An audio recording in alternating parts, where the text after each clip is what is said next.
Assalamualaikum warahmatullahi wabarakatuh. Selamat malam. Alhamdulillah kita berjumpa lagi pada pertemuan kita. Mohon maaf. Alhamdulillah kita berjumpa lagi pada pertemuan kita eh, kajian Islam Pogi Jaya. Alhamdulillahirabbil alamin wassalatu wassalamu ala asrofil anbiya'i wal mursalin wa ala alihi wa sahbihi ajmain amma ba'du. Sejawat semua, sore hari ini kita bertemu kembali. Sebelum mendengarkan kajian online, ada baiknya saya mengingatkan kembali kepada teman-teman semua untuk adab kajian online. Yang pertama adalah peserta mohon memutekan seluruh audio. Yang kedua, akhwat mohon menonaktifkan video. Yang ketiga, selama kajian berlangsung, mohon disimak dan jangan sibuk sendiri. Keempat adalah ikat ilmu dengan catatan, kita siapkan Al-Quran. Yang kelima adalah pertanyaan boleh secara langsung atau melalui raise hand dulu atau ketik di kolom chat. Berikutnya adalah kita ikhlaskan niat kita semata untuk mencari ilmu agama dan mencari ridha Allah Ta'ala. Kita berdoa agar Allah Ta'ala memudahkan kita dalam memahami ilmu agama. Berikutnya adalah tayangan kali ini bisa disaji, mohon maaf, bisa diikuti juga live di YouTube dan silakan mengajak teman-teman di Instagram untuk memfollow kajian Islam Pogi Jaya. Kajian disiarkan live streaming di channel YouTube Kajian Islam Pogi Jaya. Kajian-kajian yang telah lalu juga masih bisa disimak kembali di channel YouTube tersebut. Mohon like and subscribe channel YouTube Kajian Islam Pogi Jaya.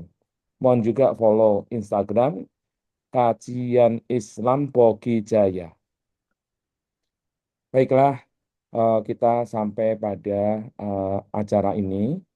Eh, kita ketahui eh, akhir-akhir ini banyak musibah di Sumatera, ada di Jawa juga ada banjir bandang juga, walaupun paling berat adalah di Sumatera, eh, tetapi kita tetap harus eh, mengikhlaskan dan tetap menjaga tawakal kita. Untuk itu, topik kali ini ada sedikit berubah dari rencana kita tentang sejarah Islam, tetap dirubah sedikit bagaimana kita menanggapi atau menyikapi nikmat Allah berupa musibah ini. Telah hadir di antara kita Ustadz Gigih Surya Nugraha. Assalamualaikum warahmatullahi wabarakatuh, Ustadz Gigih. Assalamualaikum warahmatullahi wabarakatuh. Dok. Ya.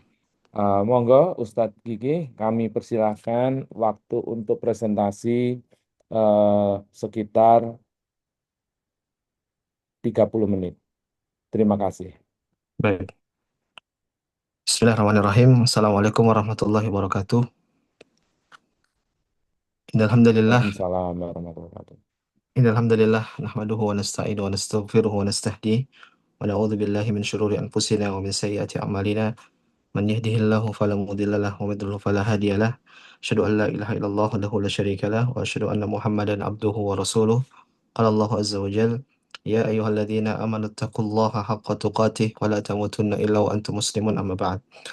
Alhamdulillah, segala puji bagi Allah Subhanahu wa taala yang senantiasa memberikan kita nikmat hidayah, nikmat iman, nikmat Islam, nikmat kesehatan, nikmat kebahagiaan, yang semua ini patut kita syukuri kepada Allah Subhanahu wa taala karena semua itu yang memberikan adalah Allah Subhanahu wa taala. Apapun yang kita rasakan semua adalah pemberian Allah Subhanahu wa taala. Kata Allah Subhanahu wa taala, wa in ta'uddu ni'matallahi la tuhsuha. Kalau kalian ingin menghitung-hitung nikmat Allah Subhanahu wa taala, maka sangat banyak sehingga kita tidak akan mampu untuk menghitung nikmat tersebut. Dan nikmat yang paling berharga yang kita miliki adalah nikmat keimanan, nikmat Islam, nikmat masih beribadah kepada Allah Subhanahu wa taala. Salawat dan salam kita curahkan kepada Nabi kita Muhammad sallallahu alaihi wasallam, juga kepada putra-putri beliau, kepada istri-istri beliau, kepada para sahabat beliau, dan juga seluruh orang-orang yang mengikuti jejak beliau hingga hari kiamat kelak. Bapak Ibu yang semoga dirahmati Allah Subhanahu wa taala, para dokter, pertama-tama saya ucapkan jazakumullah khairan telah memberikan saya kesempatan bisa hadir di hadapan Bapak Ibu sekalian. Mudah-mudahan bisa memberikan manfaat bagi diri saya pribadi dan juga Bapak Ibu sekalian. Pembahasan kita pada sore hari ini kita akan berbicara tentang fenomena yang terjadi beberapa pekan terakhir atau beberapa bulan terakhir yang hadir di hadapan kita, yaitu berkaitan musibah yang menimpa sebagian saudara-saudara kita di Sumatera, mungkin di Aceh atau yang lainnya. Maka melihat apa di balik hikmah dari musibah-musibah yang terjadi ini sangat penting. Kenapa? Ini sebagai pelajaran buat kita, kita sebagai orang mukmin, kita harus bisa mengambil pelajaran dari apa yang terjadi di hadapan kita. Poin pembahasan pada sore hari ini, saya ingin membahas tidak apa yang terjadi dengan bencana tersebut, tapi saya ingin membahas bagaimana sikap kita tatkala kita menghadapi musibah. Artinya tatkala kita mendapati hal-hal yang tidak kita inginkan atau hal-hal yang kita tidak suka, bagaimana menyikapi hal tersebut. Karena kita dalam kehidupan manusia ini, kita sebagai hamba Allah Subhanahu wa taala, kita tidak bisa berjalan sesuai dengan kehendak kita. Terkadang kita pengen ke sini, taunya jadinya ke sana. Kita pengen ke situ, taunya terjadinya ke sini. Ini menunjukkan kepada kita bahwasanya kita ini benar-benar hanyalah sebagai hamba Allah Subhanahu wa taala. Makanya orang Arab punya pepatah, mereka mengatakan ana urid wa anta turid wallahu yaf'alu ma yurid. Saya ingin, kau juga ingin, tetapi Allah Subhanahu wa taala berkehendak apa yang dia inginkan. Artinya kalau saya mau, kau juga mau, tapi Allah tidak berkehendak, maka itu tidak akan terjadi. Dan semua kita pasti punya pengalaman. Kita terlalu banyak berencana suatu hal, ternyata rencana tersebut sudah kita matang-matangkan. Ternyata meleset juga dari apa yang kita rencanakan. Maka bagaimana cara agar kita bisa menghadapi hal-hal yang seperti ini? Apalagi sampai musibah yang besar mungkin bisa jadi menimpa kita, maka ini sangat penting. Dan sebuah hadis yang sangat menakjubkan, Nabi Shallallahu Alaihi Wasallam menyebutkan bahwasanya orang mukmin itu kondisinya pun apapun yang terjadi sama dia pasti selalunya baik, semuanya baik. Nabi menyebutkan ajaban li amril mukmin, inna amrahu kullahu khair. Sungguh menakjubkan kondisi seorang mukmin, semua perkaranya itu baik. In asabahu syarra syakar. Kalau dia mendapatkan kesenangan maka dia bahagia, dia bersyukur kepada Allah Subhanahu wa taala, maka khairan lahu, dan itulah yang terbaik buat dia. Wa in asabathu dharra sabar. Tapi kalau dia mendapatkan musibah, mendapatkan kesusahan, keletihan, kata Nabi SAW, sabara, maka dia bersabar. Fakana khairun lahu. Dan inilah yang terbaik bagi dia.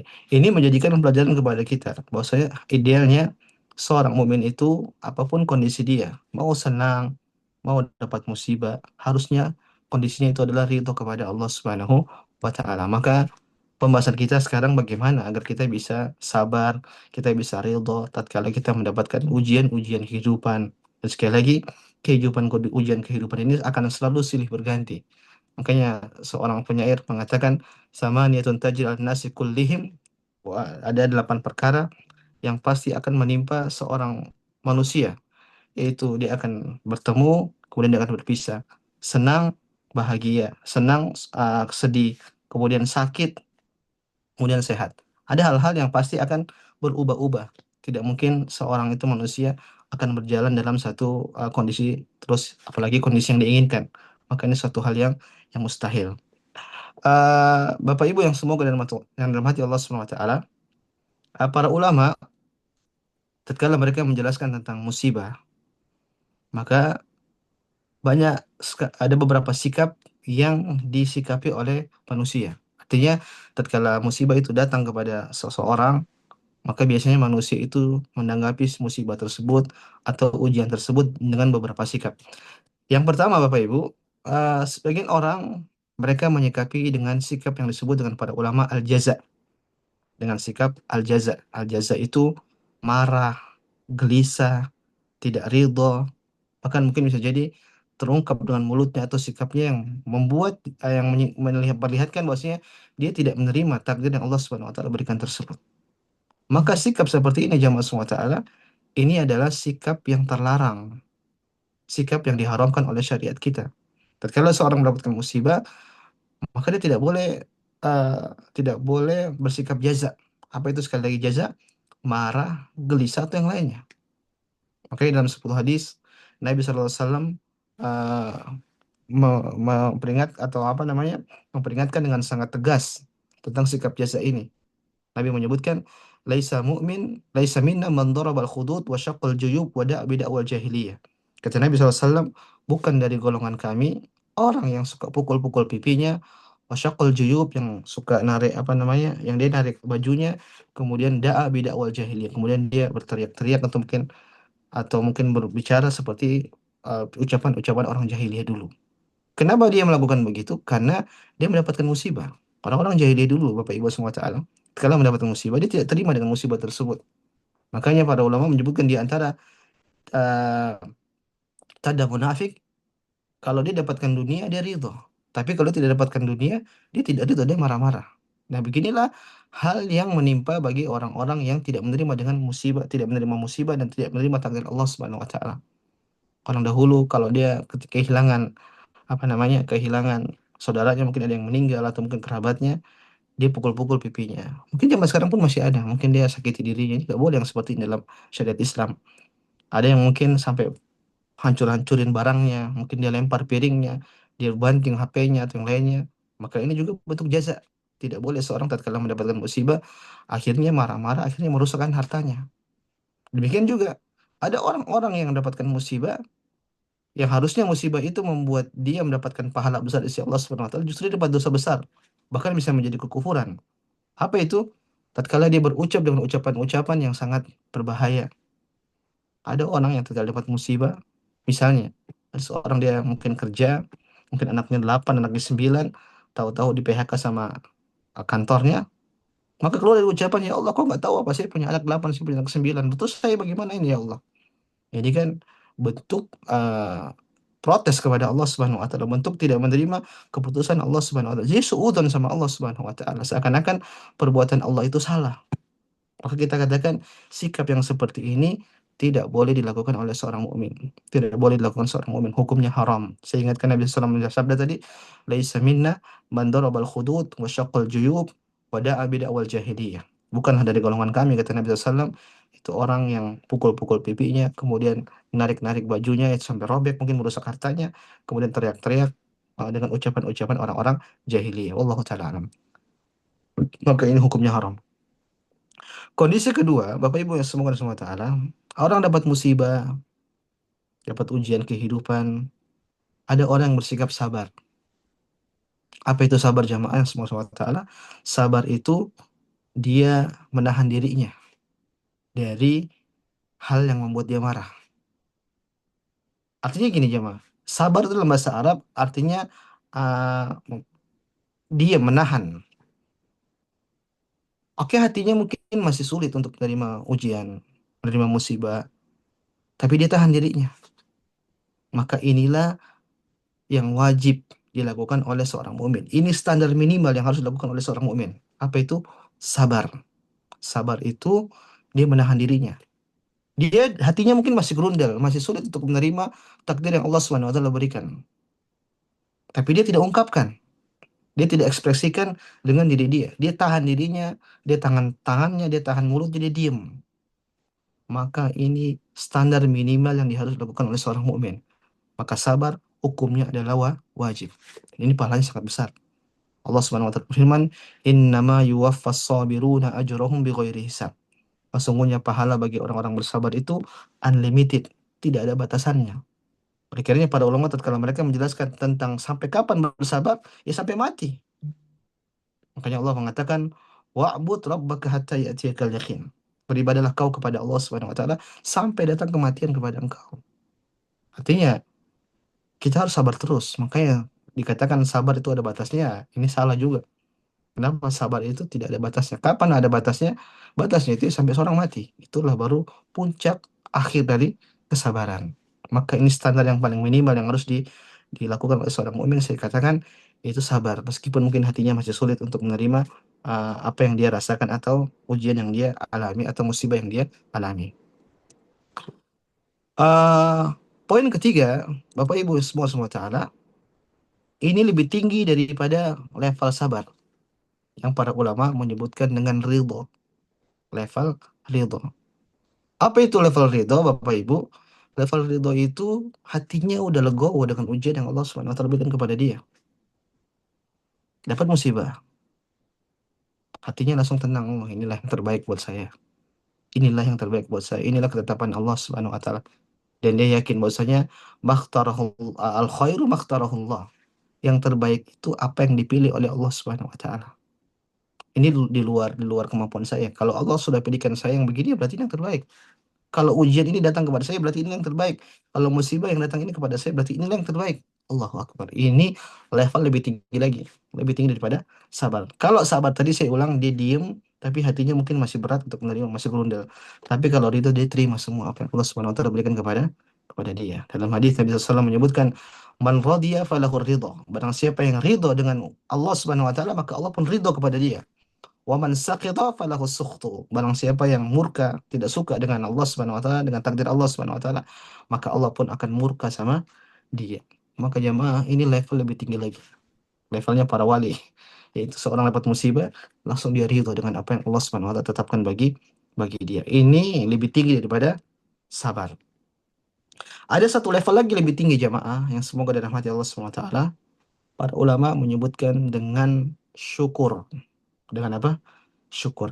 Artinya ada orang-orang yang mereka mendapatkan musibah dari Allah Subhanahu wa taala, justru mereka bersyukur kepada Allah Subhanahu wa taala. Allahu Akbar. Ini menakjubkan. Oke, mereka mengatakan alhamdulillahi ala kulli halin. Segala puji hanya milik Allah Subhanahu wa taala atas segala hal.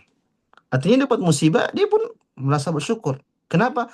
Terkadang ada orang begini jamaah, dia dapat musibah, dia tahu musibah ini akan membuat dia semakin dekat sama Allah Subhanahu wa taala. Maka dia bersyukur kepada Allah Subhanahu wa taala dengan musibah tersebut. Bahkan sebagian ulama menyebutkan seorang dapat musibah, kemudian dia langsung bersyukur kepada Allah. Kalau disuruh tukar lagi barang yang dia mungkin misalnya dia kehilangan suatu harta, kalau ditukar kembali dia tidak mau. Kenapa? Dia tahu dengan musibah ini saya akan semakin dekat kepada Allah Subhanahu wa taala, dan faktanya demikian. Betapa sering kita diuji sama Allah Subhanahu wa taala, kita semakin dekat sama Allah Subhanahu wa taala. Kita semakin banyak berdoa, kita semakin banyak beribadah. Kenapa? Hati kita terpaut dengan Sang Pencipta alam semesta. Kita tahu Dialah yang bisa menolong kita. Dan ini semua berarti peribadatan kepada Allah Subhanahu wa taala. Makanya para ulama kalau mereka menjelaskan tentang ujian, Bapak Ibu, ujian itu dua. Terkadang orang dapatkan ujian dari sisi kelapangan. Ada juga orang terkadang mendapatkan ujian dari sisi kesusahan. Kalau disuruh pilih antara keduanya, maka para ulama menyebutkan banyak orang lebih lolos dari ujian tersebut atau selamat dari ujian tatkala diberikan ujian kesusahan atau musibah. Dan sangat sedikit orang yang lolos atau berhasil tatkala diberikan ujian dari kesenangan dan kelapangan. Makanya Allah mengatakan wa qalilun min ibadiyasy syakur. Sangat sedikit dari hamba-hambaku yang mereka bersyukur. Kenapa ujian kelapangan, ujian kesenangan itu diuji dengan harus bersyukur kepada Allah Subhanahu wa taala, dan banyak orang tidak bersyukur. Sebaliknya orang-orang diberikan ujian kesusahan, musibah, kesusahan, ujiannya mereka harus bersabar, dan betapa banyak orang bahkan tidak bersabar sampai bersyukur kepada Allah Subhanahu wa taala, melampaui standar minimal yaitu sabar, tapi tatkala dia melampaui akhirnya dia bisa bersyukur dengan ujian yang Allah Subhanahu wa taala berikan kepada dia. Kenapa? Dia tahu ini membuat saya lebih dekat kepada Allah Subhanahu wa taala. Maka Bapak Ibu semua taala, ini hal yang dijelaskan oleh para ulama tentang beberapa sikap yang dialami oleh manusia tatkala mereka mendapatkan musibah dari Allah Subhanahu wa taala. Pembahasan selanjutnya saya ingin paparkan kepada Bapak Ibu, terus gimana agar kita bisa menjadi orang yang sabar minimal. Karena kita sekali lagi terkadang kita tidak kuat untuk menghadapi ujian yang Allah Subhanahu wa taala berikan kepada kita. Saya tidak bayangkan jemaah kalau kita diberikan musibah seperti saudara-saudara kita di Aceh sana. Apakah kita masih bisa bersabar dengan seperti mereka? Apakah kita masih bisa beribadah kepada Allah Subhanahu wa taala? Apakah kita masih bisa tersenyum menerima takdir yang Allah Subhanahu wa taala berikan tersebut? Belum tentu. Belum tentu kita bisa seperti itu. Maka menjadi catatan bagi kita jemaah, sebelum kita mendapatkan ujian-ujian tersebut, mungkin ujian yang besar, mungkin ujian yang biasa kita sudah terlatih. Sebelum kita mendapatkan ujian-ujian yang besar tersebut, maka kita belajar bagaimana agar kita bisa menyikapi musibah-musibah yang mungkin akan menghadapi kita. Kita tidak minta musibah, tapi ya kita siaga satu. Namanya musibah ya pasti datang kapanpun tanpa kita ketahui. Kita katakan maksudnya orang-orang yang dapat musibah di sana, mereka pun tidak mungkin tidak terpikirkan bisa mendapatkan musibah sebesar itu. Allahu Akbar. Mengerikan. Eh, Rumah tertimbun dengan tanah, bahkan ada kampungan yang hilang, orang sampai tidak makan 2 hari 3 hari, mengerikan. Mungkin terkadang di antara mereka hartanya cuma ada di badan itu aja, nggak punya harta lagi. Ini sangat berat. Bapak Ibu semua taala, terus bagaimana agar kita bisa sabar minimal, atau mungkin kita bisa menjadi orang yang ridho dengan ujian, atau bahkan mungkin kita bisa menjadi orang yang syukur dengan ujian yang Allah Subhanahu wa taala berikan. Saya akan sebutkan poin-poin Bapak Ibu yang dijelaskan oleh para ulama tentunya, yang poin-poin ini membantu kita atau mungkin membuat kita sedikit lebih ringan jika kita menghadapi ujian dari Allah Subhanahu wa taala. Yang penting kita terapkan, insya Allah Allah akan mudahkan. Yang pertama Bapak Ibu, kalau kita mendapatkan ujian, dapat musibah, maka hal pertama yang harus kita ingat, poin pertama, ingatlah bahwasanya ujian, kesusahan itu adalah tabiat manusia atau itu adalah tabiat kehidupan. Saya ulang, kesusahan, keletihan itu adalah tabiat diciptakannya manusia. Makanya Allah mengatakan laqad khalaqanal insana fi kabad. Sesungguhnya kami telah menciptakan manusia itu dalam keadaan susah payah. Para ulama tatkala mereka menjelaskan tentang ayat ini, Allahu Akbar, mereka mengatakan sejak manusia belum ada itu pun sudah susah. Sampai dia lahir, sampai dia menjadi anak-anak, menjadi dewasa, sampai mati pun susah payah. Bayangkan, tatkala belum ada dalam janin ibu, nyusahin ibu. Setelah itu lahir, lahir juga nyusahin ibu. Setelah itu lahir jadi anak-anak susah, tidak bisa jalan, mati jatuh-jatuh. Terus jadi anak-anak remaja, itu pun sulit. Jadi dewasa, kerja, nanti punya sudah tua, susah. Kehidupan dari awal sampai akhir itu susah dialami oleh manusia. Maka jamaah semua taala, jangan berharap hidup di dunia ini mendapatkan kesenangan terus. Nggak mungkin, mustahil. Ujian itu, musibah itu suatu hal wajib yang dihadapi oleh manusia. Saya bacakan dalilnya. Contoh seperti Allah Subhanahu wa taala mengatakan, "Kullu nafsin dha'iqatul maut." Setiap jiwa itu pasti akan merasakan kematian. "Wa nabluukum bisyarri wal khairi fitnah." Kata Allah Subhanahu wa taala, dan kami akan menguji manusia bisyarri. "Wa nabluukum bisyarri wal khairi fitnah." Dan kami akan jadikan kebaikan dan keburukan itu fitnah bagi manusia. Artinya Bapak Ibu, ujian itu dua, tadi saya sudah sebutkan. Ujian bisa terkadang datang dari kesenangan, ujian juga terkadang bisa datang dari kesusahan. Ini dua-duanya ujian. Cuma terkadang kita tidak sadar bahwasanya kesenangan, kebahagiaan itu ujian. Kita baru merasa kita diuji kalau kita mendapatkan musibah dari Allah Subhanahu wa taala. Ketahuilah semua gerak-gerik kita itu semua kita sedang diuji oleh Allah Subhanahu wa taala. Allah juga mengatakan apa yang lain. Ah, Inna khalaqanal insana min nutfatin amsyajin nabtali. Sesungguhnya kami telah menciptakan manusia dari air mani yang terpancar. Untuk apa kata Allah? Nabtali. Untuk kami uji mereka. Dalam ayat yang lain Allah mengatakan, Inna ja'alna ma'alal ardi zinatan laha linabluwahum ayyuhum ahsanu amala. Kata Allah Subhanahu wa taala, sesungguhnya kami telah jadikan bumi ini, dunia ini zinatan sebagai perhiasan. Allahu Akbar. Dunia ini memang manis hijau. Nabi menyebutkan inna dunya khulwatun khadirah. Sesungguhnya dunia ini manis dan hijau. Untuk apa Allah melakukan begitu? Kata Allah Subhanahu wa taala, linabluwahum, untuk menguji mereka ayyuhum ahsanu amala. Siapakah terbaik di antara mereka terbaik amalan. Artinya jemaah kita bisa simpulkan bahwasanya apa yang ada di atas muka bumi ini semua ini perangkat yang Allah buat untuk menguji kita, untuk menguji kita. Maka hakikat kita di dunia ini adalah kita akan diuji oleh Allah Subhanahu wa taala. Enggak mungkin kita kalau tidak ingin diuji, ya udah mati aja udah, nggak usah hidup. Namanya orang hidup di dunia ini pasti diuji sama Allah Subhanahu wa taala. Hanya saja ujian kita berbeda-beda. Mungkin kita lihat ada orang sepertinya dia tidak diuji, ketahuilah dia sedang diuji. Cuman dia tidak tampakkan mungkin di hadapan kita. Makanya ada orang wanita yang sedih. Sedih kenapa? Dia sedih tidak dilamar-lamar. Sebagian wanita sedih kenapa? Suaminya KDRT. Allahu Akbar. Sebagian orang sedih tidak mungkin belum direzekikan anak oleh Allah Subhanahu wa taala. Sebagian orang ada orang sengsara, sedih, sakit gara-gara anaknya durhaka. Allahu Akbar. Semua masing-masing punya ujian dari Allah Subhanahu wa taala. Jangan kira para pejabat mereka yang kaya-kaya itu juga tidak diuji. Mereka diuji. Terlihat dari mereka senyum depan masyarakatnya ada satu hal yang terlihat mereka itu sedang sangat berat. Jangan kira para raja mereka tidak diuji, mereka juga diuji sakit. Mereka juga sakit demam. Sama seperti kita orang miskin juga demam. Nggak ada samanya.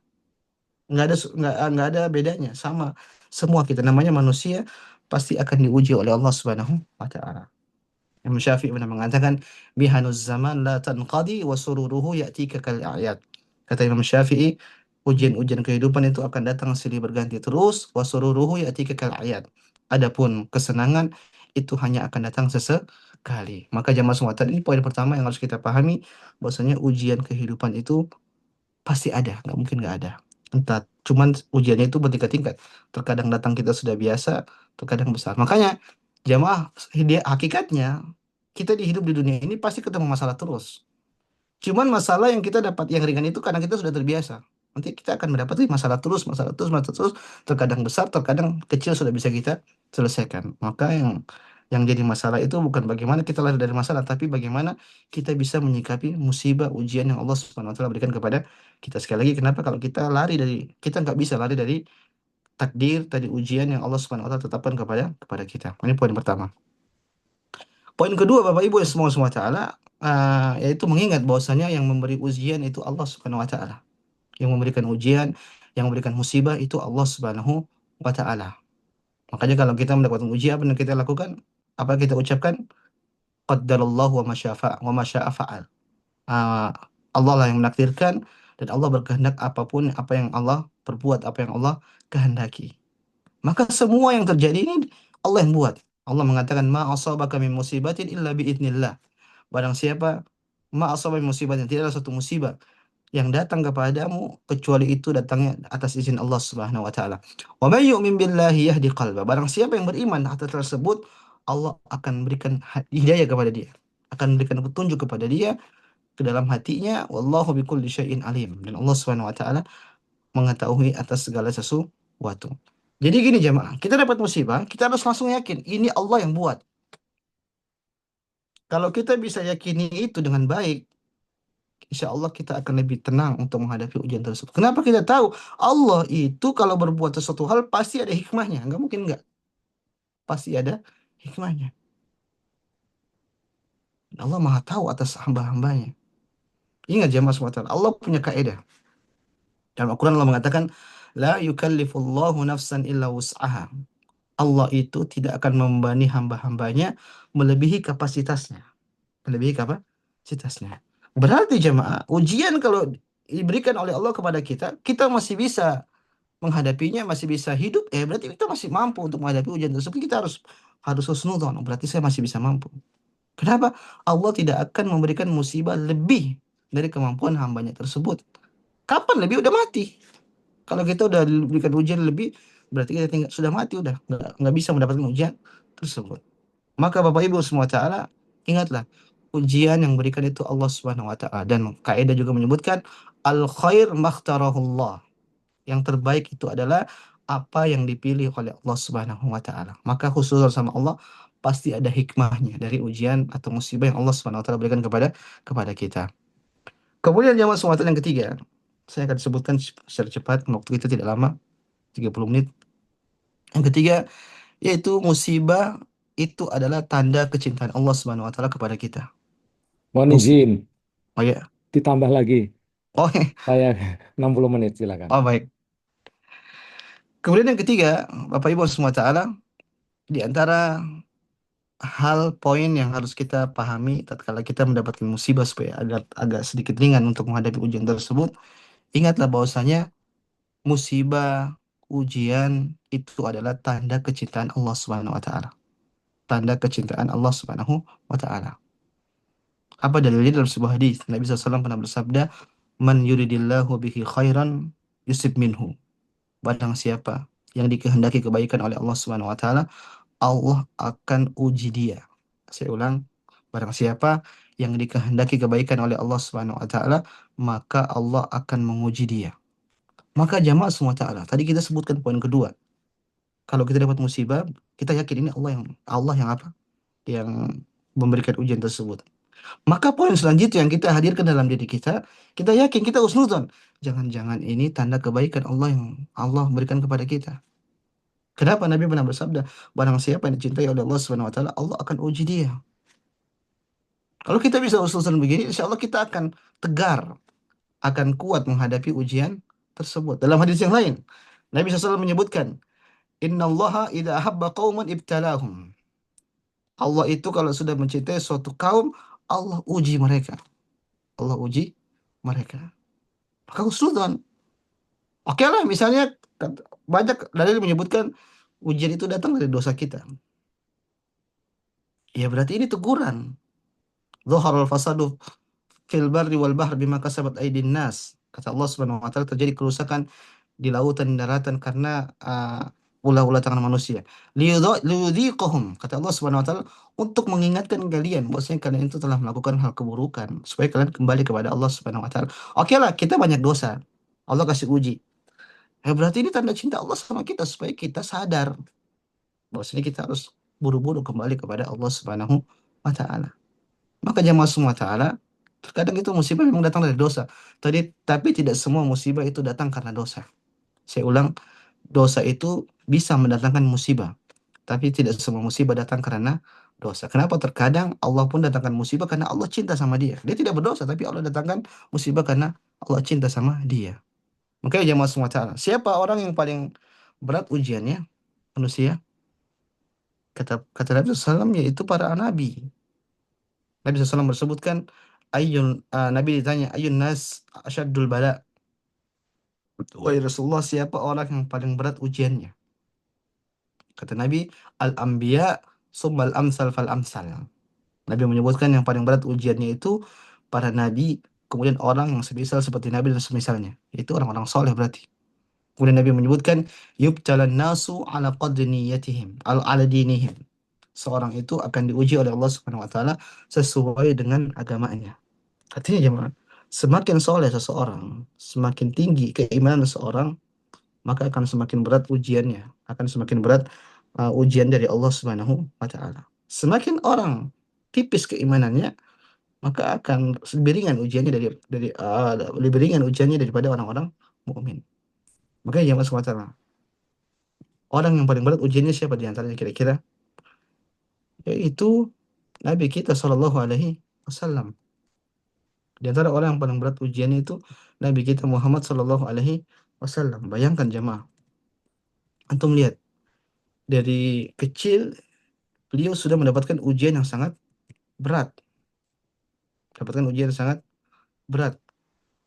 Beliau lahir tanpa atau mungkin dalam kondisi ayahnya sudah meninggal. Kemudian juga beliau ketika hidup saat kemudian ibunya meninggal. Setelah itu beliau diasuh dengan kakek beliau. Setelah itu kakeknya meninggal, diasuh lagi oleh pamannya Abu Talib. Apakah keluarganya ini orang-orang kaya? Enggak juga. Bahkan orang-orang miskin. Oke, Nabi SAW pun bekerja menggembala. Menggembala bukan kambingnya Abu Talib, tapi menggembala kambing atau ontanya orang. Dapat duit baru siapa namanya Nabi SAW uh, memberikan bantuan kepada Abu Talib. Artinya Nabi susah. Bayangkan Nabi hidup dengan istrinya Khadijah, ditinggal sama Khadijah. Setelah itu Nabi ditinggal sama pamannya yang dicintai, yaitu Abu Talib, yang senantiasa menjaga beliau. Makanya setelah Abu Talib meninggal, ujian-ujian itu lebih berat, sangat berat datang kepada Nabi SAW. Dahulunya mereka tidak berani mengganggu Nabi secara fisik. Setelah Abu Talib meninggal, akhirnya mereka ganggu Nabi SAW dengan secara fisik. Lihat pada perang Uhud, Nabi SAW sampai terluka wajahnya, sampai giginya patah. Bayangkan, berat ujiannya. Belum lagi ujian anak-anaknya meninggal. Dan anaknya yang meninggal bukan cuma satu. Qasim, Zainab, Ruqayyah, Ummu Kulsum, Abdullah, dan Ibrahim. Sekitar 5 atau 6 orang, Allahu Akbar. Bayangkan ditinggal satu saja ini berat. Apalagi ditinggal sama 6 anaknya. Diusir dari kampungnya, dimusuhi keluarga, diserang untuk dibunuh. Bahkan leher Nabi SAW dicari. Siapa yang dapat leher Nabi hidup ataupun mati, dapat 100 ekor onta. Bayangkan, 100 ekor onta. Onta itu lebih mahal daripada sapi yang jelas. Difitnah, dihina. Bahkan Nabi SAW menyebutkan dalam hadis, beliau itu mendapatkan demam itu 2 kali dari demam orang biasa. Demam beliau SAW itu 2 kali demam dari orang biasa. Intinya saya ingin jelaskan di sini Mas Taala bahwasanya Nabi ini adalah orang yang paling berat ujian, orang-orang soleh. Belum lagi kita lihat pada sahabat radhiyallahu taala anhum. Allahu Akbar. Para sahabat itu diuji dengan keimanan mereka sangat berat, dan harta, dengan jiwa raga mereka. Tapi mereka bisa sabar dengan melakukan hal, menghadapi ujian-ujian tersebut. Kenapa? Mereka yakin bahwasanya ini adalah tanda cinta dari Allah Subhanahu wa taala. Maka jemaah subhanahu wa taala, ini poin ketiga.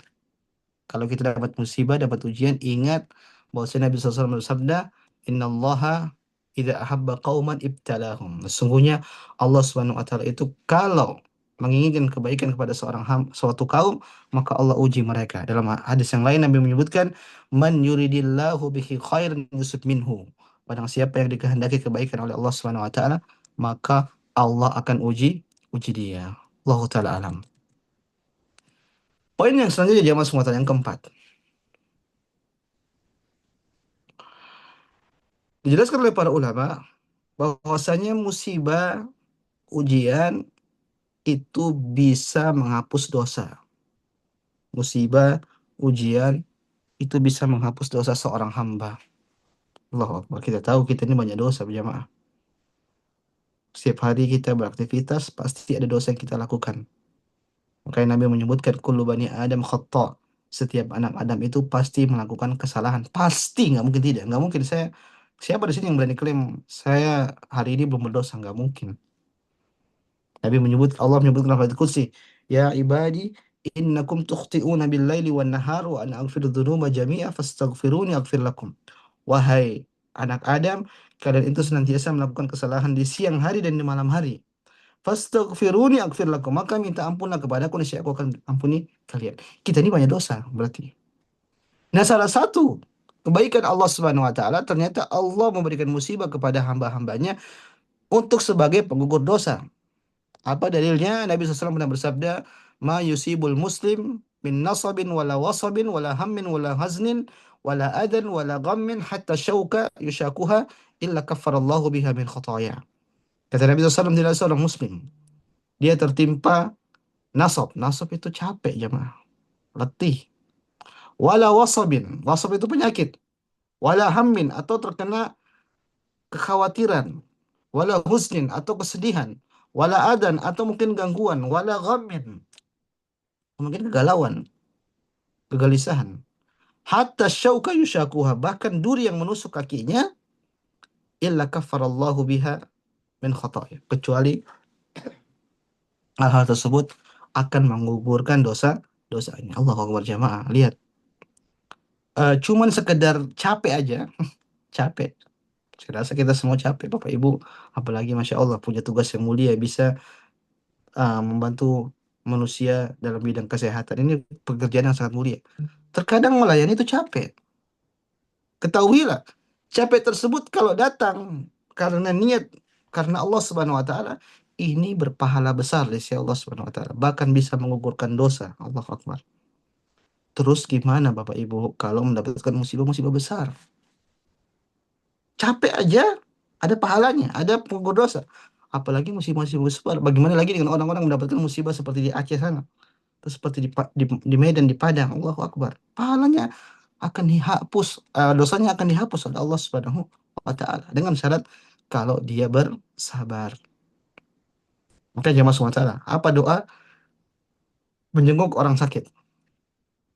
Di antara doa yang diajarkan oleh Nabi SAW yaitu kalau kalian ketemu orang sakit maka ucapkan kepada dia la ba'sa tahurun insyaallah.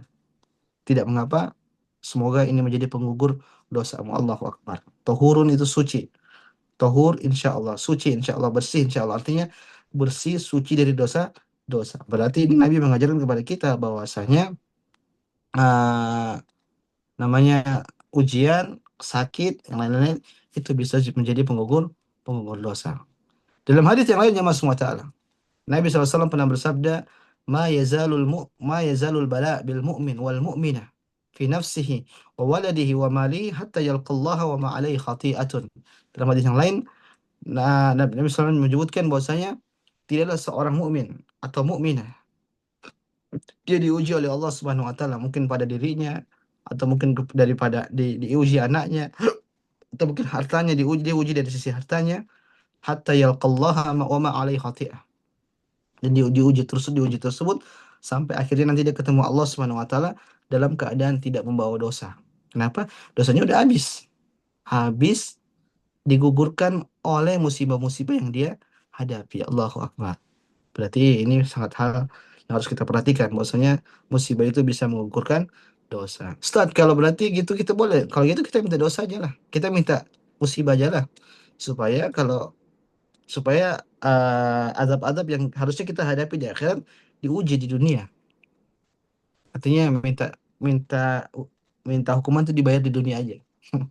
Boleh tidak seperti ini? Kata para ulama mengatakan tidak boleh. Tidak boleh kita minta-minta musibah.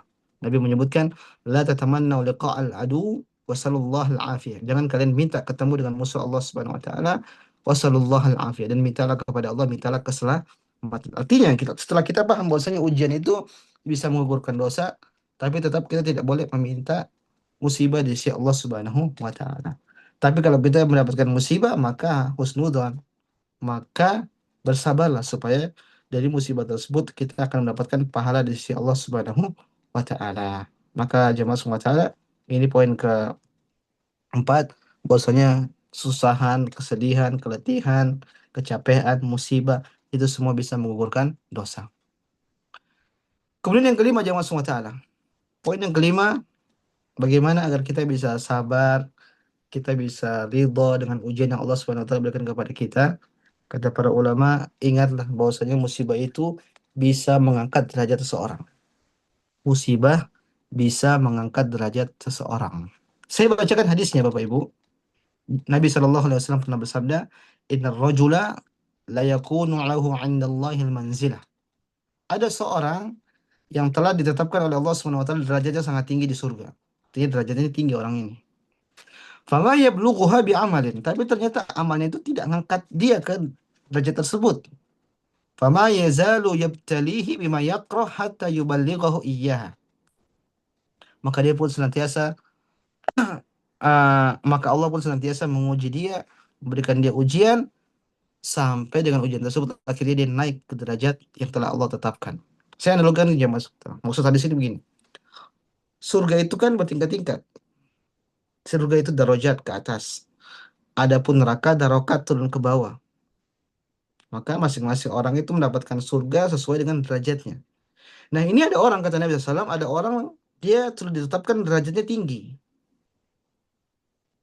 Tapi ternyata eh, amalan dianya itu tidak ngangkat.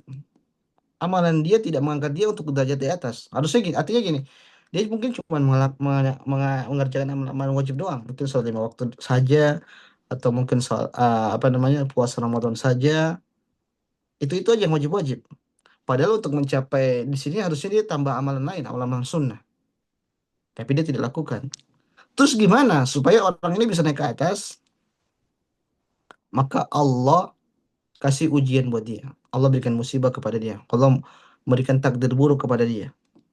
Akhirnya dia bersabar, dia ridho dengan ujian-ujian yang Allah Subhanahu wa taala berikan kepada dia, maka pahala kesabaran tersebut itu akhirnya mengangkat dia kepada derajat yang sangat tinggi. Allahu Akbar. Ini bahagianya orang kalau diuji kemudian dia bersabar kepada Allah Subhanahu wa taala. Kenapa? Sekali lagi, pahala sabar itu besar.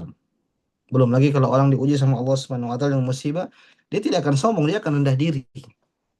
Dan orang kalau sudah diuji sama Allah Subhanahu wa taala, maka nanti dia akan lebih mudah kembali kepada Allah Subhanahu wa taala, banyak beribadah kepada Allah Subhanahu wa taala, bertaqarrub, minta tolong sama Allah Subhanahu wa taala. Ini semua pahala. Ini semua pahala yang akhirnya ujian tersebut bisa mengangkat dia kepada derajat yang sudah ditetapkan oleh Allah Subhanahu wa taala. Allahu taala alam. Kemudian selanjutnya jamaah semua taala. Yang keenam.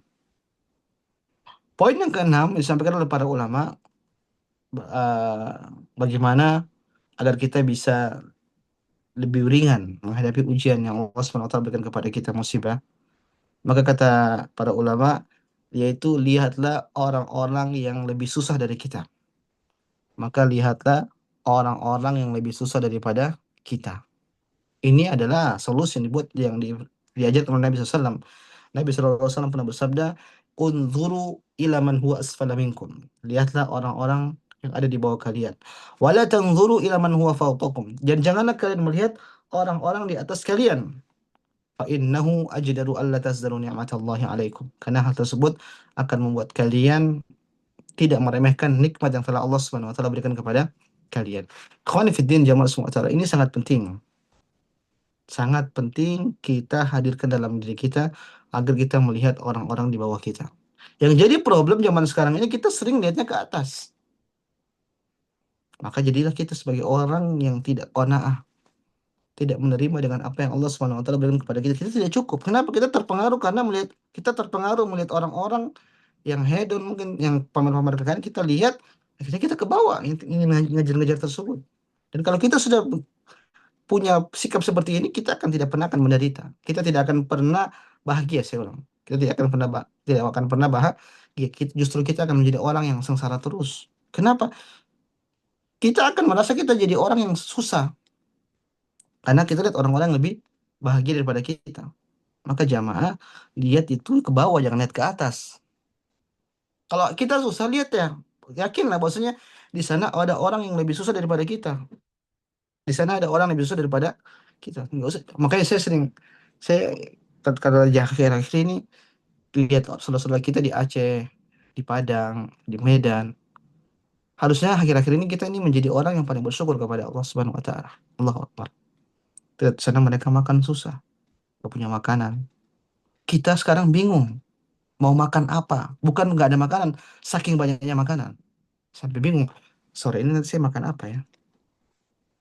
Orang-orang di sana mau makan nggak bisa karena nggak mau makan apa itu nggak ada makanannya. Kita mau makan apa makannya saking kebanyakan, bingung mau makan yang mana.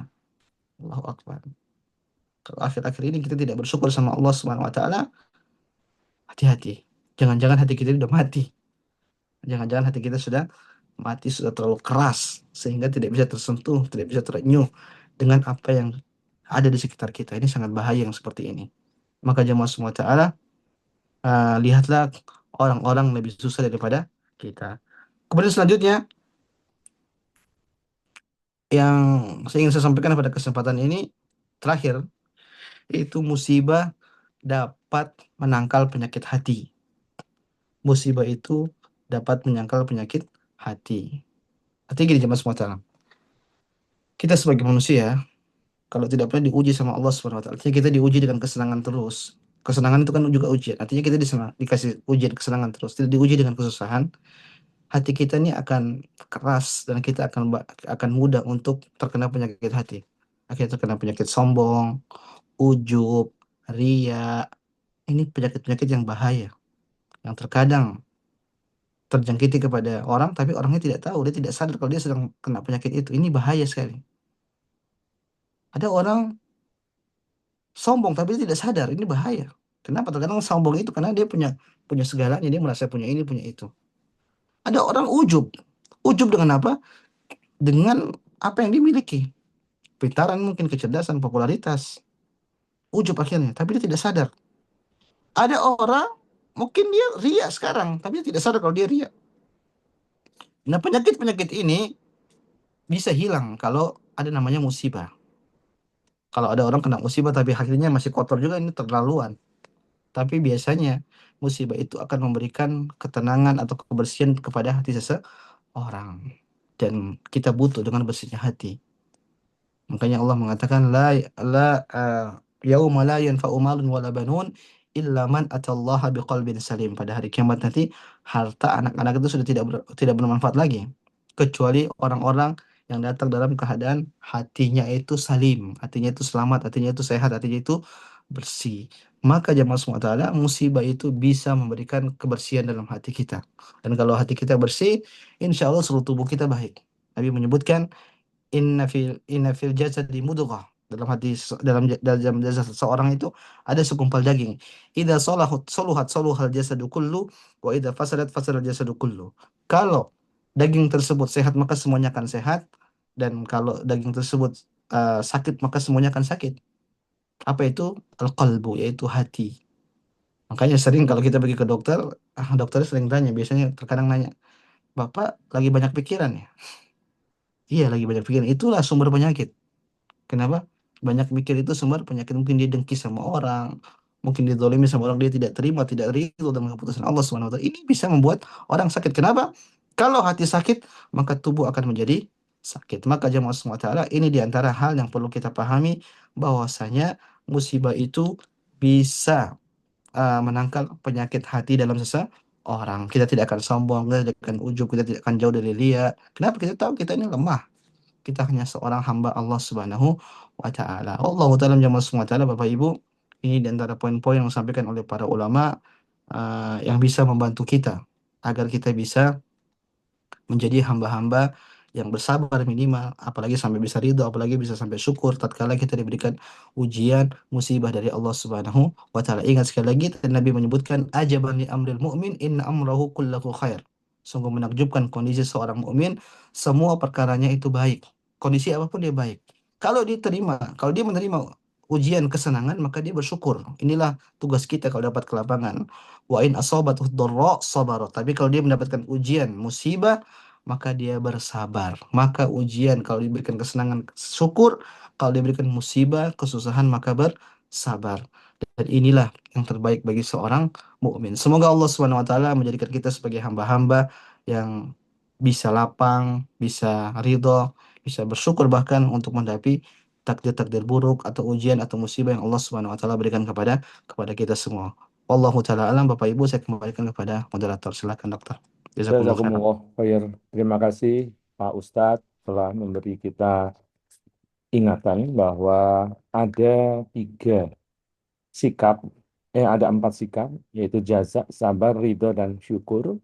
Kemudian bagaimana cara menghadapinya ada 7 langkah, yaitu ujian kesusahan adalah tabiat diciptakannya manusia. Kemudian yang memberi ujian adalah Allah, dan Allah yang memilih sesuatu itu pasti yang terbaik untuk kita. Kemudian musibah itu merupakan tanda kecintaan. Berikutnya adalah ujian musibah bisa menghapus dosa. Kemudian musibah bisa mengangkat derajat seseorang. Yang keenam adalah kita disarankan untuk melihat yang lebih susah dibandingkan melihat yang di atas, karena itu akan meningkatkan syukur kita. Dan yang terakhir, musibah itu dapat menangkal penyakit hati. Itu adalah sedikit resume yang sempat kita catat. Jazakumullah. Baik, sahabat sekalian dari Pogi Jaya maupun dari luar Pogi Jaya, apabila ingin bertanya, silahkan raise hand atau menuliskan pada kolom chat. Kami persilahkan.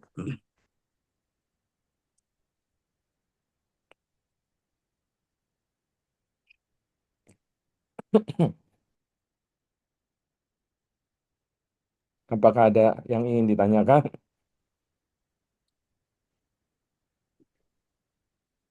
Ini ada yang bertanya, Ustadz. Bismillah, semoga Allah merahmati Ustadz. Ustadz, sabar seperti apa yang bisa menggugurkan dosa?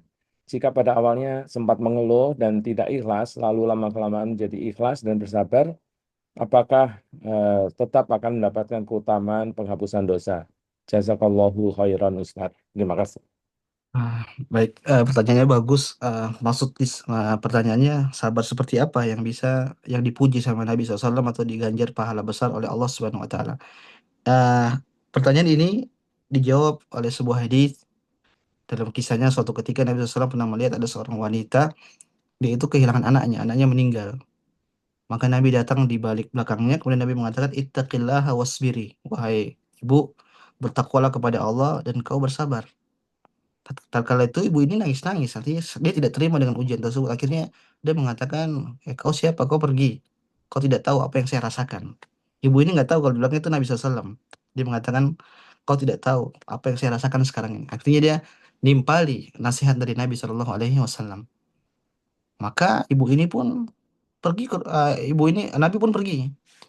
Maka orang-orang yang ada di situ mereka kasih tahu, wahai Rasul, wahai ibu, tadi itu Nabi yang nasihatin. Itu tadi Rasulullah SAW.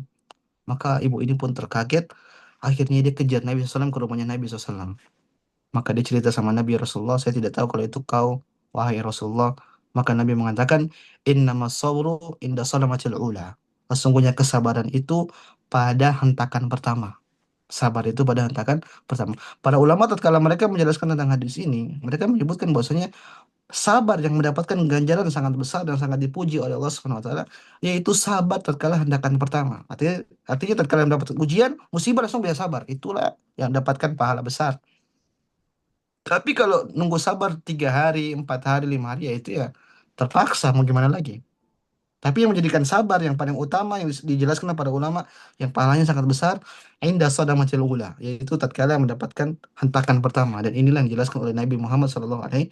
Maka kalau kita dapat musibah, sabarkan diri kita sejak awal mendengar berita tersebut atau sejak awal mendapati musibah tersebut. Itulah besar-besarnya pahala yang Allah akan berikan kepada seorang hamba. Mungkin seperti itu, Dokter. Allah Taala. Betul, Pak. Seringkali kita akan ketemu sahabat kita mendapat musibah, kita berusaha meredamkan amarahnya dan berharap dia tetap bisa mengikhlaskan, misalnya kehilangan keluarga dan lain sebagainya. Pada saat, kenapa kok harus dioperasi segala macam itu? Pada awalnya kan demikian.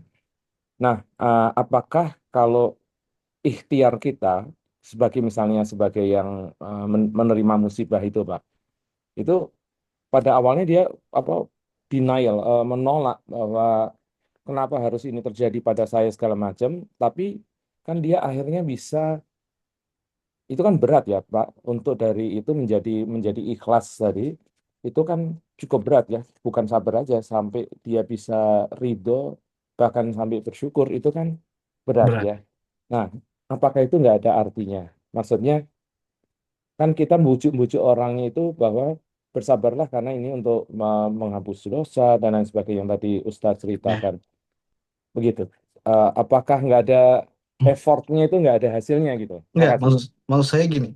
Tatkala berjalan terus 3 hari, 4 hari baru dia bersabar, itu terjelas ada pahalanya pasti. Cuman dari masa-masa itu pahalanya tidak sebesar tatkala dia di awal, tatkala Oh di ya, awal. Jadi para ulama menyebutkan maksud indah sodamatil ula pada kehendakan pertama itu besar-besarnya pahala. Nah, dalam proses dia menghadapi ujian tersebut dia latih dirinya. Ini dalam usaha tersebut, juhud tersebut pun ada pahalanya tentunya.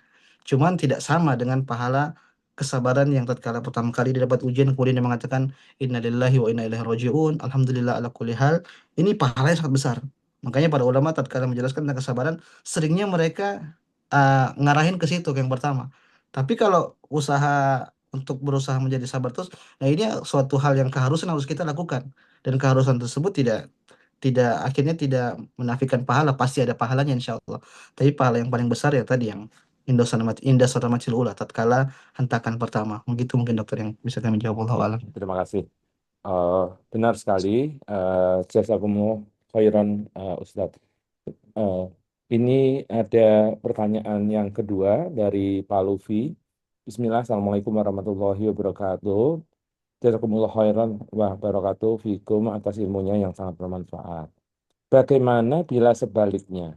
Pada awalnya dia diberikan taufik untuk sabar dan ikhlas, tetapi karena orang-orang terus bertanya-tanya tentang masalahnya, beliau jadi kepikiran dan sedih. Ini juga sering terjadi di kita, apalagi kasus medik ini sering. Pertamanya udah ikhlas, tapi gara-gara banyak kompornya di sampingnya, malah dia malah jadi marah-marah, malah sampai ke pengadilan dan lain sebagainya. Apakah tetap dapat pahala sabar di Az-Zumar ayat atau berkurang pahalanya? Syukron, Ah, jazakumullah khairan, barakallahu fikum. Baik, barakallah. Jelas kalau dia sudah sabar di awal yang pertama dapat ujian kemudian dia tenang, insya Allah itu pahalanya sangat besar. Tapi makin ke sini akhirnya mungkin dia dikompori sama orang. Ini jadi masalah memang seperti ini.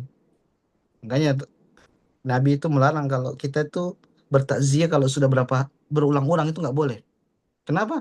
Itu akan mengingatkan dia lagi, apalagi ya mohon maaf, takziah berulang-ulang, apalagi diingat-ingat terus hari kesekian ini membuat orang sedih. Nggak boleh seperti itu.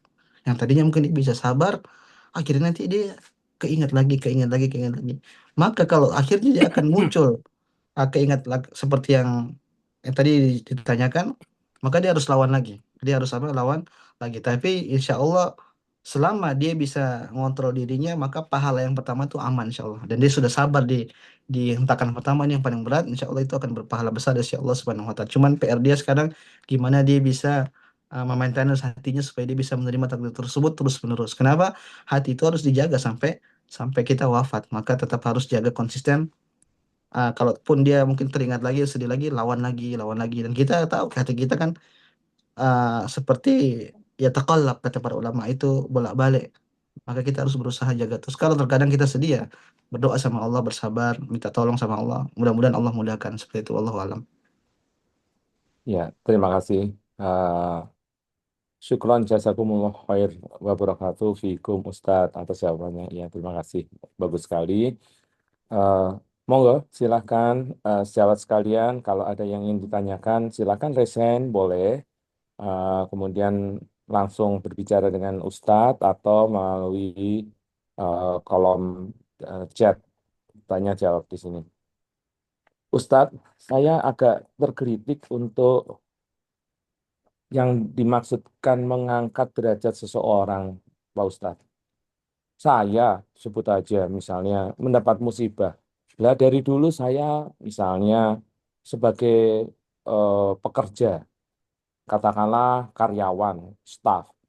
Lah setelah dapat musibah ya tetap aja kayak gitu. Nah, ini eh, sampai di batas mana sebenarnya kita bisa indikatornya mengangkat derajatnya. Begitu Pak Ustadz. Ya. Apakah derajatnya nanti dibalasnya di akhirat saja atau bagaimana? Ini kadang-kadang menjadi pertanyaan dari orang-orang itu. Mana buktinya omongan kamu bahwa saya diangkat derajatnya? Begitu Ustadz. Kalau saya dari staf menjadi kepala divisi lah itu naik gitu derajatnya. Terima kasih Ustadz. Allah alam yang dijelaskan oleh para ulama tentang derajat yang dimaksudkan Nabi SAW itu maksudnya derajat di akhirat bukan di dunia. Kalau toh itu derajat dunia, semua kita pengen diuji supaya derajat kita naik. Ya udah saya diuji nanti apa namanya saya dinaikkan jadi apa derajat saya naik di dunia, Jadi direktur jabatan gitu. saya naik. Oh semua pengen diuji, semua bisa sabar menghadapi ujian tersebut. Tapi yang jadi masalah kan ganjaran tersebut bukan ganjaran dunia, tapi ganjaran akhirat. Tapi terkadang nampak dari di dunia. Contoh misalnya Nabi SAW menyebutkan, Allah menyebutkan yarfa'illahu alladhina amanu minkum walladhina utul ilma darajat. Kata Allah Subhanahu wa taala, Allah itu akan mengangkat sebagian orang-orang mukmin dari kalian yang memiliki ilmu beberapa derajat. Di situ berarti ahli ilmu itu derajatnya lebih tinggi daripada orang-orang mukmin, orang yang tidak berilmu. Ini hakikatnya para ulama menyebutkan nanti di akhirat. Tapi di dunia sudah kelihatan. Makanya kita dapati orang-orang yang hafal Quran meskipun dia tidak punya apa-apa, tapi dia bisa jadi imam kalau sholat di depan.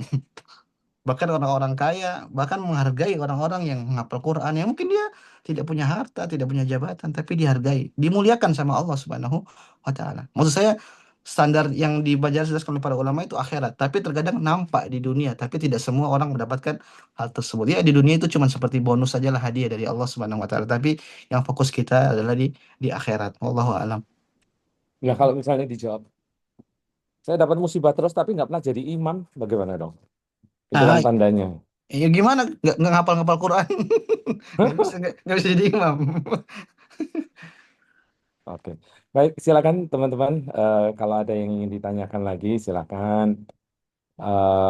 Masih ada beberapa saat lagi waktunya untuk kita diskusi bagaimana cara menanggapi kita dengan eh, kalau kita menerima musibah. Tadi Ustadz juga mengingatkan bahwa ujian dari Allah itu bukan hanya musibah, tetapi kesenangan itu eh, juga merupakan suatu ujian ya. Jadi kita tetap harus mensyukuri, walaupun nggak usah diomongkan biasanya, Ya, tapi kadang-kadang kita lupa pada saat mendapatkan kesenangan kita lupa bahwa itu semua adalah qadarullah dan semua ya, dari Allah, betul ya? benar, Itulah ujiannya.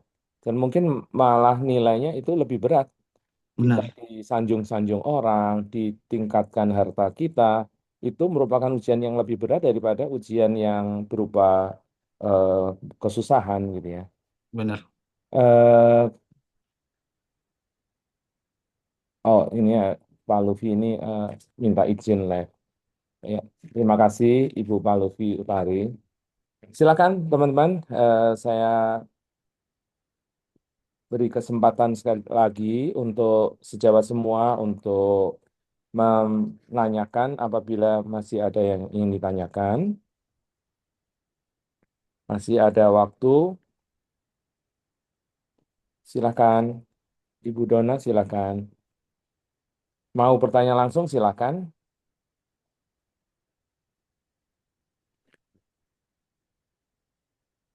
Ya.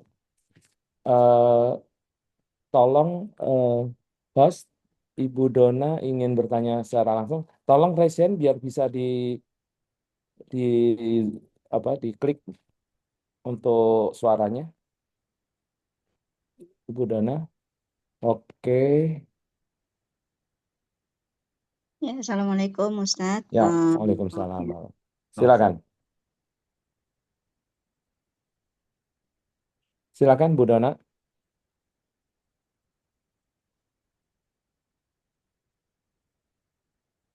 Bu Dona, kok mute lagi? Silakan Bu Dona.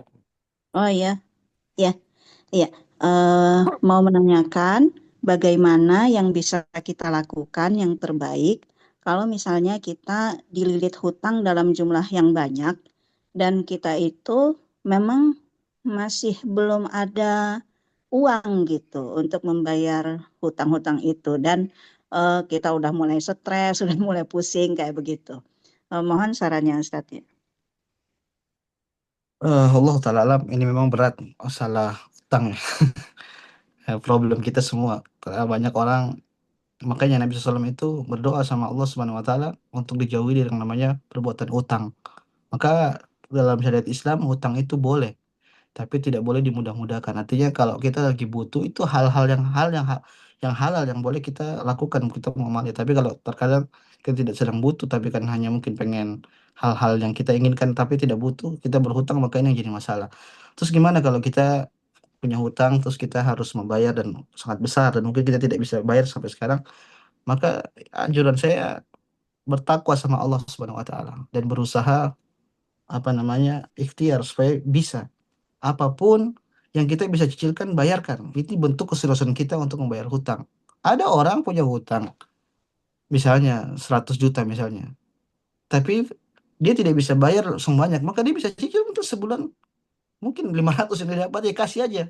Yang penting dia sudah serius untuk membayar hutang tersebut dan minta tolong sama Allah Subhanahu wa taala. Dan banyak orang dia tidak mau cicil, meskipun sedikit ini nggak mau. Nanti dia bilang nantilah kalau saya sudah dapat uang yang besar baru saya cicil. Ya gimana mau dapat uang besar dan kau tahu sekarang kau tidak bisa bayar? Maka ada kelapangan sedikit, cicil terus. Dan Allah tahu kemampuan kita, kita ini niat bayar. Cuman ternyata qadar Allah tidak berikan kita kemampuan untuk membayar hal tersebut. Dan kalau kita meninggal, mudah-mudahan Allah bisa maafkan kita dan orang yang kita hutangi dia bisa lunaskan, dia bisa ikhlas dengan niat tersebut. Yang penting kita punya niatan baik untuk senantiasa membayar utang tersebut, meskipun berapapun jumlah nominalnya. Saya rasa manusia insya Allah punya hati nurani juga. Yang penting kita lihat, kita tampakkan keseriusan kita untuk membayar hutang tersebut. Tapi kalau kita cuek, kita agak-agak tidak mau bayar, mungkin tunggu uang banyak dulu kita bayar, ini jadi masalah yang seperti ini. Makanya saya sering dengar beberapa asatidzah kalau mereka menjelaskan tentang hutang, mereka mengatakan coba seriusi bayar meskipun sedikit. Apa yang kita punya dibayari aja, dicicil pelan-pelan. Yang penting di situ ada keseriusan. Allah tahu kemampuan kita, la yukallifullahu nafsan illa wus'aha, dan manusia itu pasti punya hati nurani. Kalau memang dia tahu kita tidak mampu, insya Allah dia akan lunasin. Yang penting sekali lagi punya etiket keseriusan, niat untuk menghapuskan atau melunasi utang-utang tersebut. Wallahu taala alam. Jazakumullah khair, Pak Ustadz. Ini ada pertanyaan lagi yang cukup panjang. Yang pertama adalah bagaimana kita tahu jika kenikmatan yang diberikan itu suatu musibah atau bukan. Monggo silakan Pak Ustadz. Ini dijelaskan oleh Imam Asy-Syaukani rahimahullahu taala. Beliau pernah menjelaskan tentang harta itu gimana membuat kita itu zuhud atau tidak. Maksudnya gini, beliau jelaskan bahwasanya orang yang punya harta itu bisa menjadi orang yang zuhud. Zuhud itu apa sih? Tidak peduli sama hartanya. Maka kalau kita ingin standar harta kita ini mendekatkan apa menjauh kita dari Allah Subhanahu wa taala, lihat kondisi kita.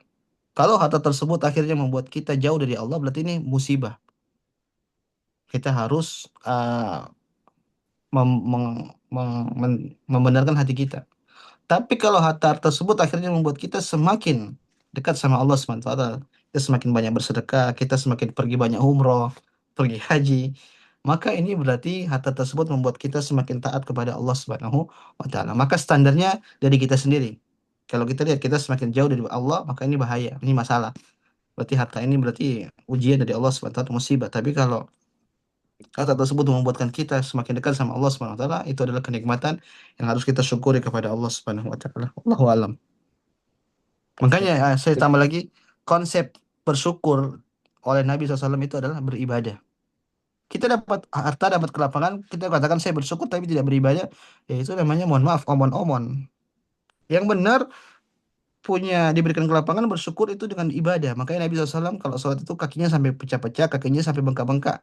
Aisyah nanya, ya Rasulullah, kau ini sudah dijamin surga sama Allah. Kenapa begini melakukan seperti ini? Kata Nabi, afala akunu abdan syakur. Apa nggak boleh saya menjadi hamba yang bersyukur kepada Allah Subhanahu wa taala? Artinya Nabi mengungkapkan rasa syukurnya dengan salat, dengan banyak beribadah kepada Allah Subhanahu wa taala. Maka ungkapan syukur terbaik yang nyata itu banyak beribadah kepada Allah Subhanahu wa taala. Wallahu a'lam. Terima kasih. Jazakumullah khair. Sejawat di kolom chat ini ada beberapa yang menyampaikan doa. Dari Ida Rasyad eh, yang menyampaikan doa bagaimana kita bisa terlepas dari hutang. Ada baiknya ini dicatat, di copy, di paste di catatan kita sehingga eh, bisa bermanfaat untuk kita eh, di hari-hari berikutnya. Jazakallah khair, Ustadz. Kita sudah hampir di batas eh, ini. Ada satu lagi, Umu Muhammad dari Jakarta. Kami persilakan Ibu Umu Muhammad, Presiden ingin bertanya. Assalamualaikum warahmatullahi wabarakatuh, Ustadz. Waalaikumsalam Assalamualaikum, warahmatullahi wabarakatuh. Ustadz. Wabarakatuh. Izin bertanya, tadi kan disebutkan bahwa di awal sabar, di akhir yang mulai mencak-mencak, Ustadz. Bagaimana kalau misalnya terbalik, Ustadz? Seperti kita tahu kan kesabaran itu di awal hentakan, Ustadz. Nah ini terbalik, Ustadz. Di awalnya justru seperti marah gitu, Ustadz ya, terhadap keadaan. Tapi di akhir sadar, lalu apakah harus bertobat, Ustadz? Mohon penjelasan, Ustadz. Jazakumullah khair. Uh, Seorang di musibah di awal kemudian dia bersifat jaza, tadi namanya jaza itu marah-marah tidak terima, maka ini dosa haram hukumnya haram. Maka tatkala dia sadar akhirnya bersabar, maka dia wajib untuk bertobat atas sikap dia yang pertama, dan pahala sabar yang didapatkan setelah dia berhari-hari baru dia baru sadar ini tidak sama kalau dia sabarkan di awal, tapi tetap ada pahalanya.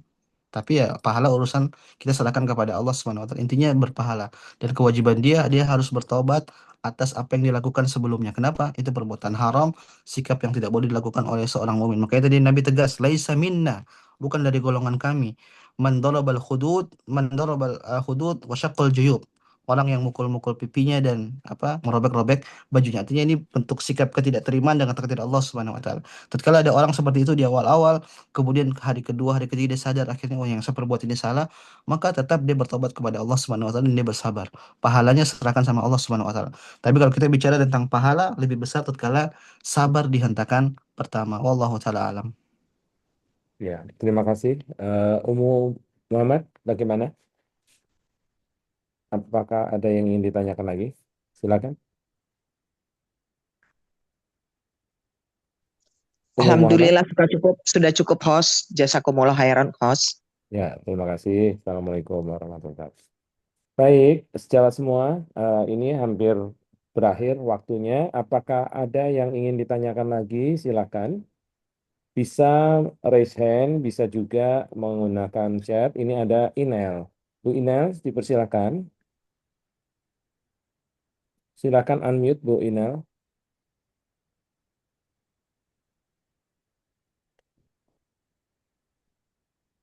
Ibu Inel,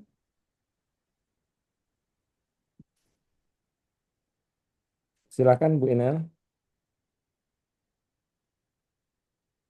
Oh, mungkin dia tidak ya. Silakan sahabat sekalian eh, yang ingin eh, bertanya silakan. Ini ada Ibu Ida Rasyad. Ibu Ida Rasyad silakan. Ya, Eh, Assalamualaikum warahmatullahi wabarakatuh. Jazakallahu khairan host atas kesempatan waktunya. Assalamualaikum Ustadz. Semoga Allah selalu merahmati Ustadz dan keluarga Amin, dan amin. semua jemaah kajian. Ustadz, dalam menyikapi masalah musibah ini, pertama kita yakini takdir dari Allah dan semua kita berserah diri pada Allah. Tapi kadang kita susah menjaga hati ya Ustadz karena banyaknya melihat dari sosial media yang memojokkan bahwasanya musibah ini dengan adanya setelah kadarullah karena Allah, tapi karena ada yang ini apa namanya Ustadz merusak alam begitu Ustadz ya, hutan gundul dan sebagainya dan banyak memojokkan pemerintah yang tidak menyampaikan bencana nasional. eh, Kami yang fakir ilmu ini kadang Ustadz terkena imbas rasa marah itu ada Ustadz ya, karena mungkin imannya lemah gitu Ustadz. Nah, kadang cetusan hati itu seperti itu Ustadz, bagaimana ya Ustadz supaya tidak menjadi dosa dan menjadi hisab di akhirat nantinya Ustadz, ketika kita terikut amarah ataupun kecewa begitu Ustadz dengan ulul amri yang mungkin salah atau benarnya kita tidak tahu seutuhnya Ustadz. Mohon dicerahkan tentang ini Ustadz. Jazakallah khairan. Oh ya, ini pertanyaan berat. Jadi gini, Bapak Ibu semua salah. Pertama, kalau kita tahu kita nggak kuat dengan hal yang seperti itu, udah jangan kita cemplungin diri kita dalam hal-hal yang tidak penting bagi kita. Karena medsos, berita-berita mungkin yang tidak perlu bagi kita, mungkin kita jauhi lah. Kita fokus mungkin memperbaiki diri kita, banyakin amal soleh, banyak zikir, banyak baca Quran. Ini lebih penting daripada kita uh, melihat-lihat medsos atau yang lainnya, atau berita-berita mungkin yang terkadang nggak benar. Yang kedua, sikap yang mungkin kita lihat itu mungkin bagus menurut kita, tapi kan kita nggak tahu faktanya aslinya seperti apa. Oke lah, misalnya kita taruhlah taruhlah yang kita yang kita apa namanya pikirkan ini benar. Akhirnya kita sedang menyalahkan satu pihak. Terus mau ngapain? Kita tidak punya kemampuan. Terus apa yang harus kita lakukan? Asal kita berdoa. Mudah-mudahan Allah berikan hidayah kepada dia. Apalagi kepada mungkin pemerintah kita atau yang lainnya. Mungkin taruhlah, saya anggap aja misalnya kalau kita menganggap ada kesalahan dari pemerintah kita misalnya. Keanggap. Tapi belum tentu juga salah. Bisa jadi ada perspektif lain. Akhirnya mereka bertindak lain yang tidak sesuai dengan pikiran kita misalnya. Anggaplah. Terus ngapain? Kita mau ngapain? Kita mau celah, kita mau marah-marah. Udah doain. Kalau kita bisa nasihatin, nasihatin. Nabi menyebutkan nasihatin dengan diam-diam. Atau kita berdoa. Makanya seorang salaf mengatakan kalau saya punya doa satu dikabulkan, saya akan doakan, saya tujukan kepada pemimpin saya. Kenapa? Dampaknya besar. Kalau pemimpinnya jadi baik, akhirnya masyarakat akan hidup tenang.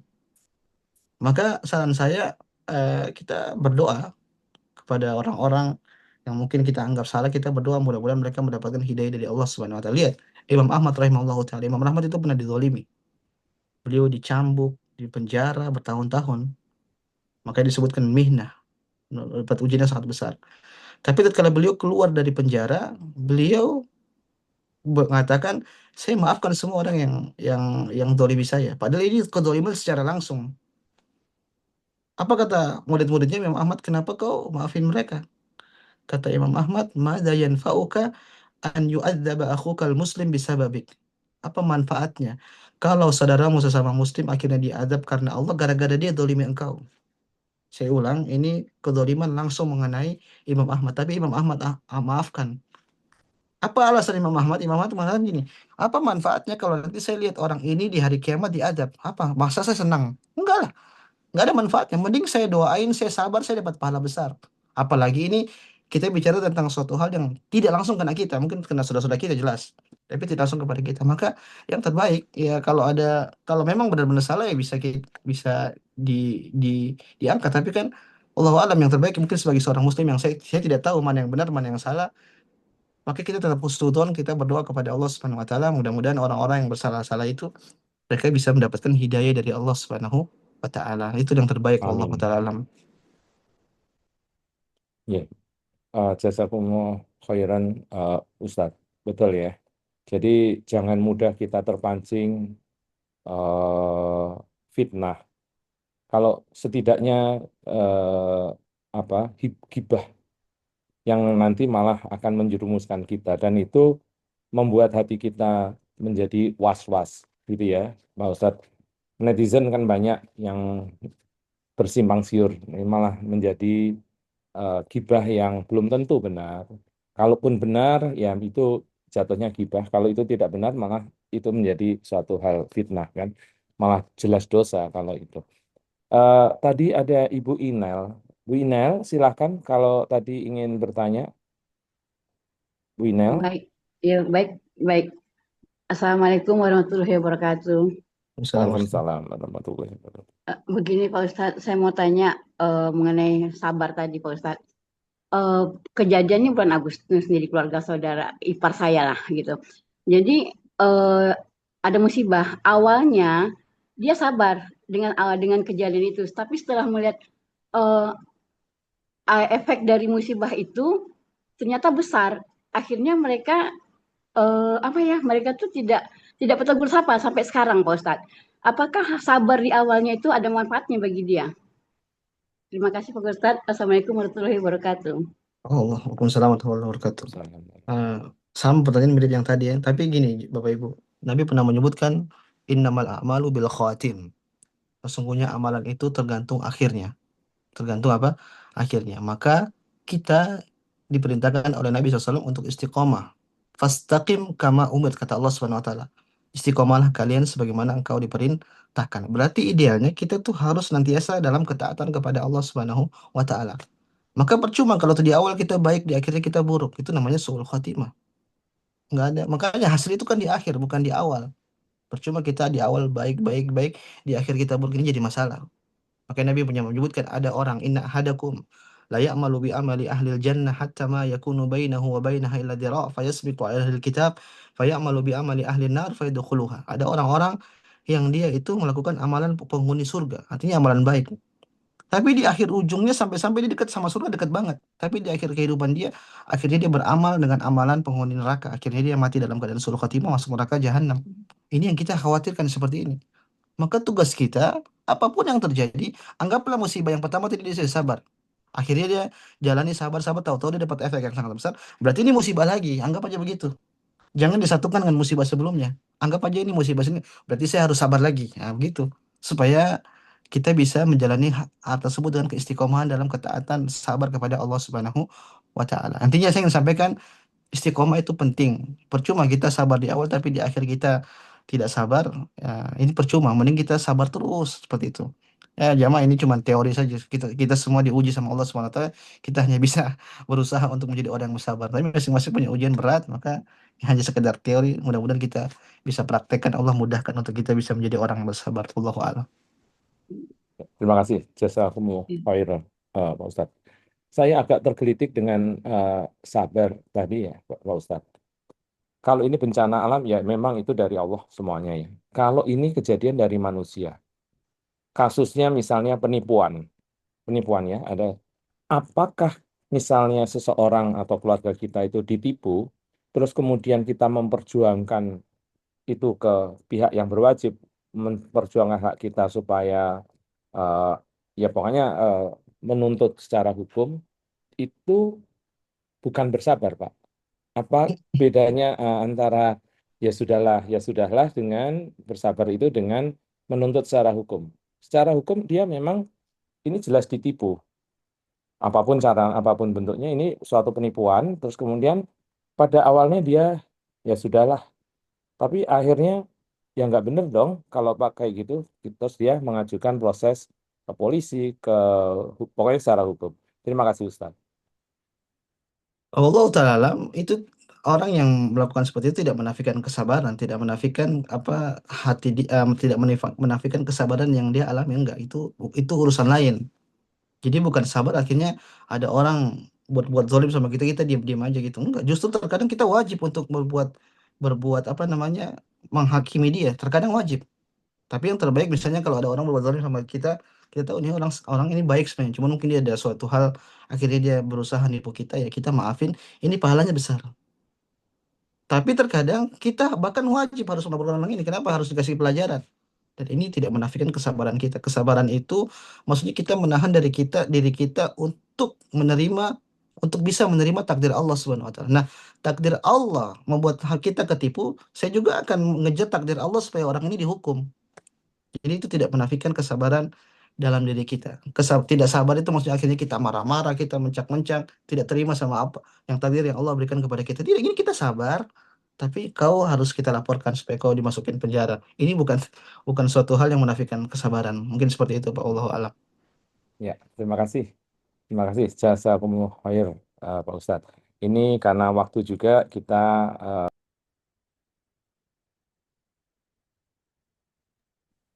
terima kasih Pak Ustadz Ya, jazakumullah khair. iya Pak. Eh, ini karena waktu juga Pak Ustadz, tinggal 5 menit lagi. Mohon berkenan Pak Ustadz memberikan kesimpulan dan langsung menutup doa penutup majelis. Terima kasih Ustadz. Sekali lagi buat nasihat buat diri saya pribadi dan Bapak Ibu sekalian, saya ingin tadi nasihatkan kepada sabda Nabi SAW terakhir. Saya ulang-ulang terus di sini karena memang ini sebagai pengingat kita bahwasanya orang mukmin itu dalam kondisi apapun dia akan menjadi orang yang baik. Kalau dia mendapatkan kesenangan, maka dia bersyukur kepada Allah Subhanahu wa taala. Kalau dia mendapatkan kesusahan, dia akan bersabar kepada Allah Subhanahu wa taala. Ini bedanya orang mukmin dan orang-orang selain mukmin, orang kafir. Orang kafir mereka akan marah-marah, marah sini, marah situ. Tapi kalau orang mukmin dia tahu ini dari Allah Subhanahu wa taala. Terus mau kemana? Kita mau lari kemanapun, kalau takdir Allah yang akan datang, maka pasti akan datang takdir tersebut. Maka kondisikan diri kita sebagai orang mukmin, kalau kita yakin kita itu semua dari Allah Subhanahu wa taala, maka Allah akan berikan hidayah kepada kita dan kita bertakwa, Allah pasti kasih jalan keluar. Allah mengatakan, "Wa may yattaqillaha yaj'al lahu makhraja." Barang siapa yang bertakwa kepada Allah Subhanahu wa taala, pasti Allah akan berikan jalan keluar. Wallahu taala, Bapak Ibu semua taala, ini bisa kami sampaikan, mudah-mudahan bermanfaat bagi saya pribadi dan Bapak Ibu sekalian. Kalau ada benarnya datang dari Allah Subhanahu wa taala, kalau ada salahnya saya mohon maaf, ini murni dari kesalahan saya dan saya siap rujuk dari kesalahan tersebut. Kita tutup majelis ini. Subhanakallah bihamdik. Asyhadu an la ilaha illa anta astaghfiruka wa atubu ilaik. Wassalamualaikum warahmatullahi wabarakatuh. Waalaikumsalam warahmatullahi wabarakatuh. Terima kasih Ustadz. Baik, Ya. sahabat sekalian, eh, sampai jumpa pada pengajian Islam, kajian Islam Pogi Jaya di waktu mendatang. Billahi taufiq wal hidayah. Assalamualaikum warahmatullahi wabarakatuh. Waalaikumsalam warahmatullahi wabarakatuh. Jazakallah khairan Ustaz, Dr. Ilhami.